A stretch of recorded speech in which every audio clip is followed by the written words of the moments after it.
Si vous êtes à la recherche d'un vidéoprojecteur qui vous permet d'avoir Netflix, YouTube ou encore Prime Video ou encore Disney+ très facilement avec une installation très simplifiée grâce à des fonctionnalités comme le focus automatique ou la correction trapézoïdale automatique, je pense que j'ai trouvé la pépite qu'il vous faut du côté de la marque Wanbo. Aujourd'hui, on va passer en review le Wanbo T2 Ultra, un vidéoprojecteur Full HD en 1920 par 1080 qui vous permettra d'avoir une installation très rapide avec une très bonne luminosité. Bref, vous l'aurez compris, très peu de désavantages et beaucoup d'avantages. Alors n'hésitez pas à vous abonner à ma chaîne YouTube si ce n'est pas déjà fait pour ne rien louper. Et nous on est parti sans plus attendre pour ouvrir ce vidéoprojecteur. Et on est parti pour ouvrir le Wanbo T2 Ultra, un vidéoprojecteur qui n'est pas excessivement cher mais qui va nous permettre d'avoir quelque chose de très simple à utiliser, notamment grâce à ses fonctionnalités d'autofocus ou encore de correction trapézoïdale, mais surtout grâce à son Android TV 11 qui nous permettra d'avoir énormément d'applications, plus de 5000 applications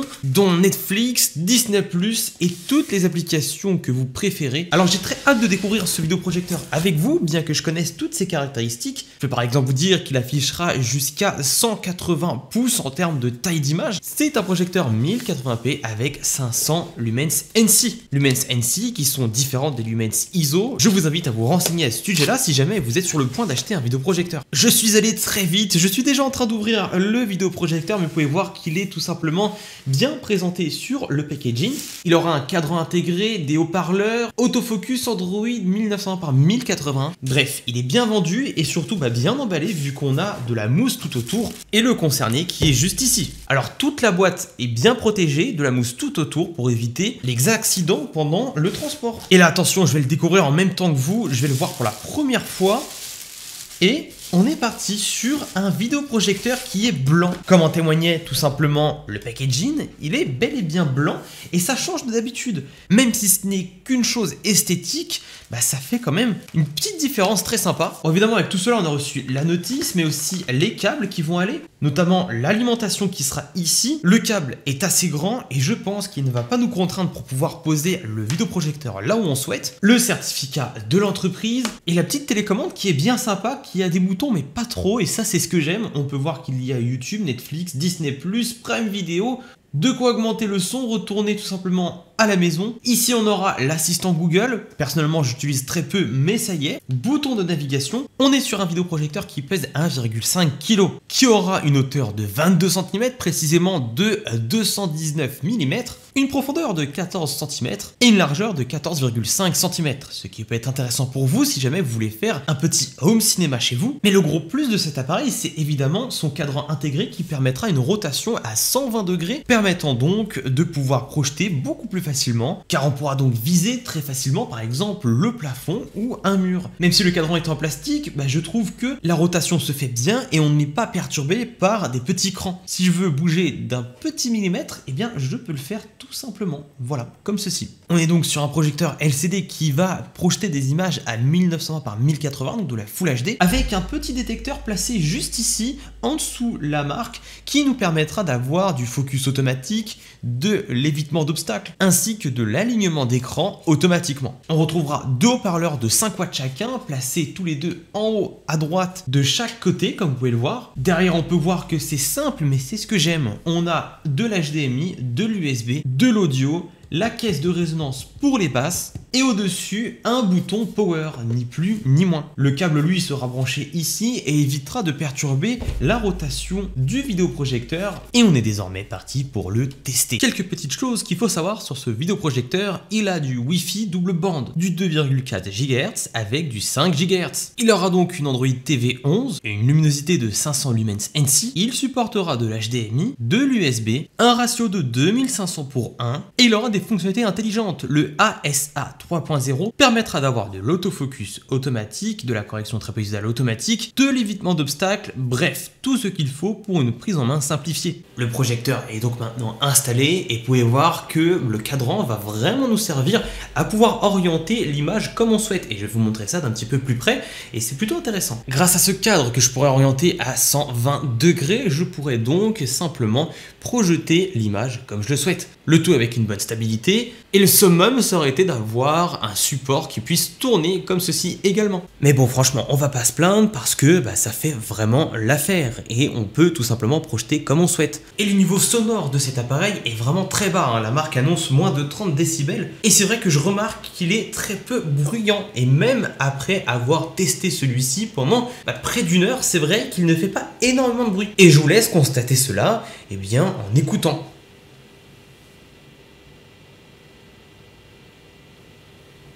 Très peu de bruit et ça c'est plaisant. Et une chose qui va être vraiment top, c'est le fait qu'il aura de la correction trapézoïdale automatique, un focus automatique et aussi une détection d'obstacles automatique. C'est-à-dire que si on va tout simplement bouger l'appareil, vous allez voir ce qu'il va se passer. Là, je décale l'écran et quand je le mets là où je veux avoir mon image, il va y avoir une correction qui va se faire. En commençant par un focus et puis ensuite d'autres corrections comme la correction trapézoïdale et l'alignement de l'écran.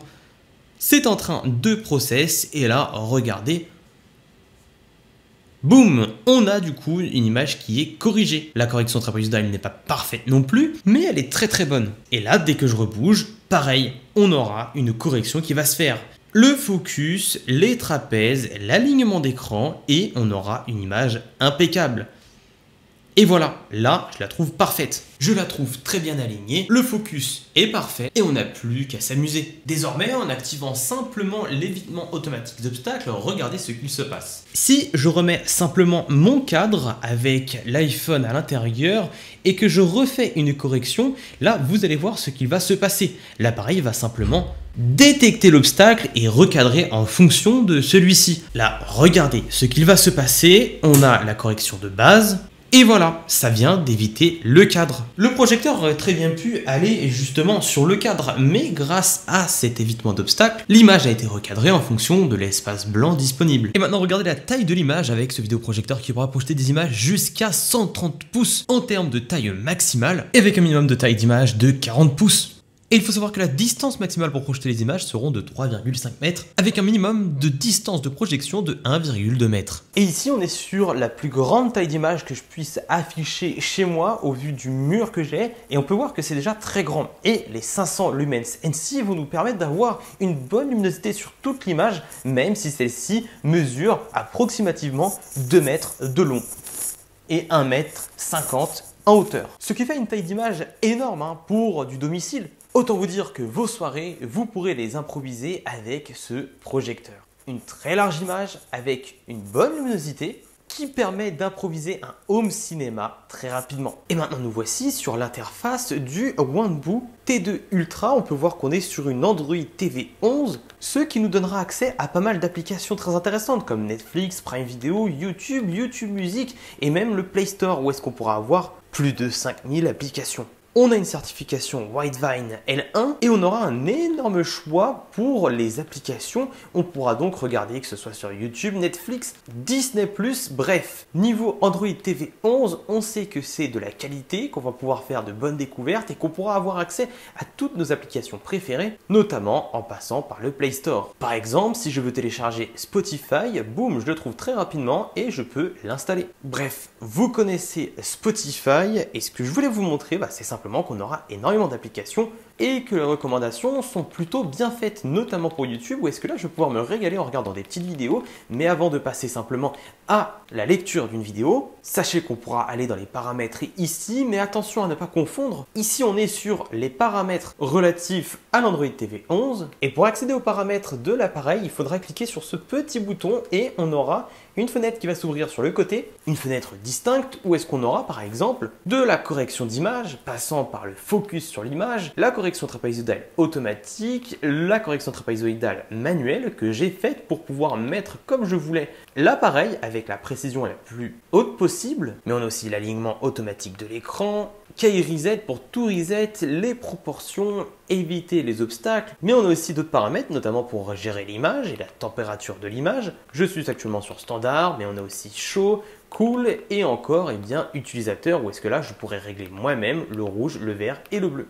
Restons pour standard sur cette vidéo. Et si on le souhaite, on a des modes d'image prédéfinis où est-ce qu'on peut ajuster automatiquement les couleurs. On a plusieurs modes audio également grâce aux deux haut-parleurs de 5 watts chacun et différents types d'entrées comme par exemple l'HDMI. On aura également des paramètres avancés pour activer l'évitement d'obstacles automatique et régler le mode de projection, par exemple d'à l'arrière, de devant, bref, très utile si jamais vous le projetez au plafond. Des paramétrages complets qui vont nous permettre d'avoir une prise en main rapide. Sur YouTube, on va donc avoir quelque chose qui va être fluide, on a de choses suffisantes pour avoir une bonne fluidité et une bonne expérience utilisateur sur YouTube. Et ça va me permettre par exemple de regarder cette vidéo pour constater la qualité Full HD de cet appareil. Je dois avouer être assez impressionné de voir la qualité qu'on peut avoir parce qu'on est sur de la Full HD. Je me suis dit qu'au début, ça allait pas être élevé en termes de qualité parce qu'évidemment ce n'est pas de la 4K, mais force est de constater qu'on a une bonne 1920 par 1080. Cependant, pour le moment, on aura quelques légères latences. Quand je vais pouvoir aller dans les paramètres par exemple, on est bel et bien sur de la 1080p 60 fps, ce qui va nous permettre d'avoir une bonne expérience visuelle. Pour moi, c'est largement suffisant si jamais on va faire des soirées avec un vidéoprojecteur,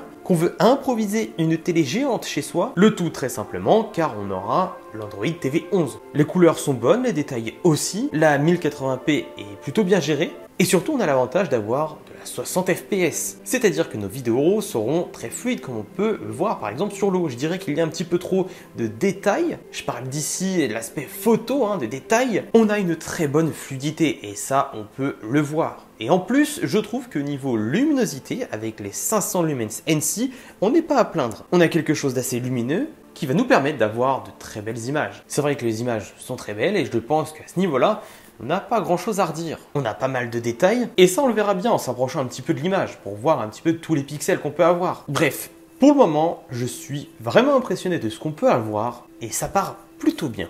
Donc très clairement, j'adore la fluidité et les images qui sont vraiment bien gérées en 1080p et maintenant on va passer à d'autres tests. Alors mon avis concernant ce vidéoprojecteur avec les images, c'est qu'on a effectivement de bonnes images. On a de la bonne Full HD. À mon goût, peut-être qu'il y a un petit peu trop de détails. Ce que je veux dire par là, c'est qu'on peut distinguer des pixels. Quand je parle de détails, je parle de détails en termes de photos. Cependant, les couleurs sont très bonnes. La luminosité m'impressionne. Je pensais avoir moins de luminosité, très honnêtement, mais avec ces 500 lumens NC, on aura quelque chose de très sympa qui permettra d'utiliser ce vidéoprojecteur dans une pièce sombre. Mais évidemment, inutile d'essayer de remplacer votre télévision en pleine journée avec ce vidéoprojecteur, ça c'est clair. Cependant, les volets entrouverts, pourquoi pas. Globalement, très peu de bruit de fonctionnement, j'ai quasi rien entendu et le projecteur à la fin du test n'était absolument pas chaud. Alors pour ça, félicitations à la marque qui a réussi à faire quelque chose de très discret et très silencieux. Et niveau haut-parleur audio, on ne sera vraiment pas à plaindre vu qu'on aura deux haut-parleurs de 5 watts chacun avec diaphragme de basse, deux diaphragmes de basse et on aura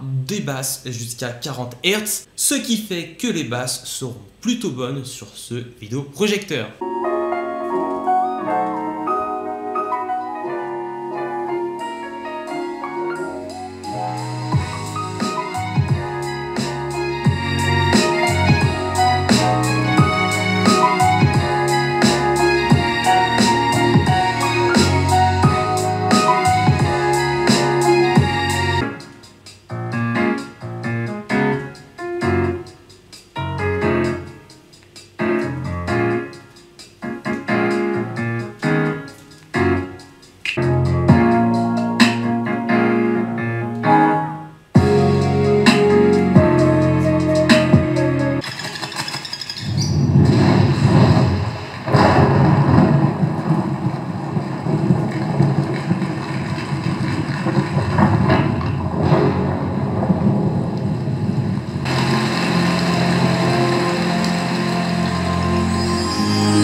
chose qui est vraiment bien avec ce vidéoprojecteur, c'est qu'on pourra tout simplement faire de la recopie d'écran et donc envoyer nos images de notre smartphone directement sur l'écran du vidéoprojecteur, notamment en allant dans recopie d'écran, en sélectionnant le nom de l'application que vous aurez choisi pour faire cela. Et voilà, désormais j'ai mon vidéoprojecteur qui projette les images de mon téléphone et je pourrais notamment aller sur des applications qui sont disponibles uniquement sur mon téléphone ou des images qui sont uniquement sur mon téléphone. Il y a une très faible latence vu qu'on est sur un appareil qui accepte la 2,4 GHz mais aussi la 5 GHz pour ce qui est du Wi-Fi. Je pourrais donc notamment aller sur YouTube et aller voir les vidéos que je veux directement très facilement. Et je peux donc projeter des vidéos très facilement pour les regarder sur le vidéoprojecteur. C'est très pratique et ça fonctionne aussi bien sur iOS que sur Android. Et une autre chose très sympa qu'on pourra faire avec ce vidéoprojecteur, c'est simplement projeter au plafond grâce à son cadran qui va pouvoir nous permettre d'orienter le vidéoprojecteur en face du plafond et en plus de ça, avec quelques petits paramétrages, on pourra retourner l'écran comme on le souhaite, comme je l'ai fait au début, afin de pouvoir adapter la projection au plafond et vous allez voir du coup que là,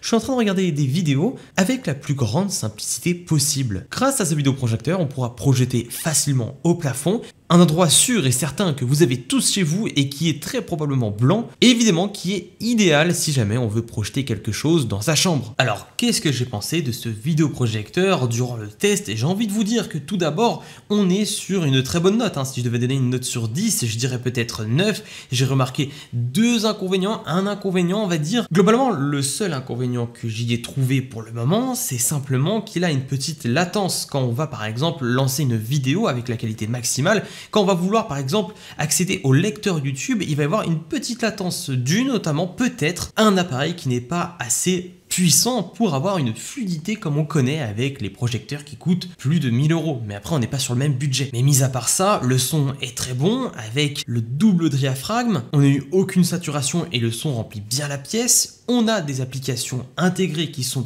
excellentes et très recherchées, je pense notamment à Netflix. Le cadran intégré est génial, rien à redire. La taille de l'écran maximale pourra être vraiment prise en compte et appréciée puisque la luminosité suffira pour avoir une image avec une luminosité homogène. Bref, dans tous les cas, je vous recommande ce vidéoprojecteur si vous en cherchez un qui permet de simplement de faire un home cinéma improvisé. Tout se trouvera en description et je vous invite à vous abonner à ma chaîne YouTube si ce n'est pas déjà fait pour ne louper aucune prochaine vidéo. On se retrouve à la prochaine pour une nouvelle vidéo. C'était JX.